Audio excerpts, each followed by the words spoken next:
Continuing coverage now, more questioning is expected today in the trial of Christopher Palmiter after the stepfather of Madalina Cojocari took the stand in his own defense yesterday. His testimony shed new light on his relationship with Madalina's mother, Diana Cojocari. Today, Palmiter will take the stand again, where prosecutors will get the chance to question him.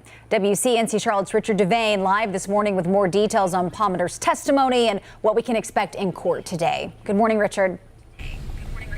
Good morning, Sarah. Good Wednesday morning. All basically, we could expect pretty much more of the same, but this time the state will get to hammer home why he believes Palmiter or should have reported his stepdaughter missing. Now, we can tell you as we look at video that this is day 2 of Christopher Palmiter on the stand. Yesterday, he took his stand in his own defense, talking about the relationship between Madalina's mother, Diana, and he.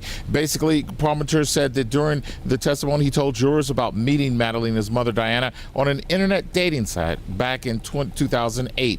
He went to Moldova to meet Diana.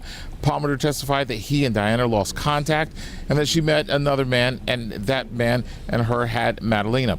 She reached out to Palmiter some years later after she and Madalina had been born, and she brought her here to the United States. That's where she reached out to Palmiter, he said.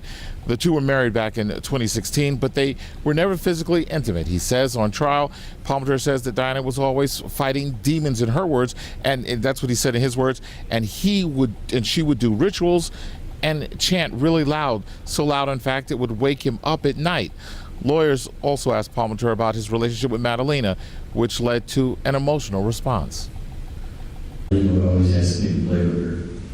I never turned her down. He'll take her for bike rides, walks in the neighborhood, take her to the park. Yeah, and the most important questions that he was asked yesterday were questions he asked and answered in the beginning of his testimony. First of all, did you know that she was missing? No. Did you know you have anything to do with her being missing? Again, he said no.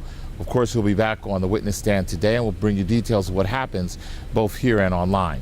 We're in front of the Mecklenburg County Courthouse. Richard Devane, send it back to you. All right, Richard, thank you for that. Well, during this trial, a lot of you have wanted more clarity when it comes to Diana Cojocari's possible extradition back to her home country of Moldova. That's in Eastern Europe. And some have asked, if she's deported and something else happens in the case, does Moldova then have to send her back to the States?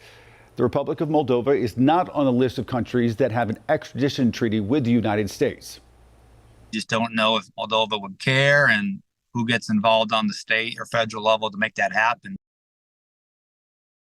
Now, according to Moldova's national procedures for extradition, they shall not extradite its own citizens or persons granted the right to asylum. That's how it's stated. So in short, no, the country is not required to send Diana back to the United States.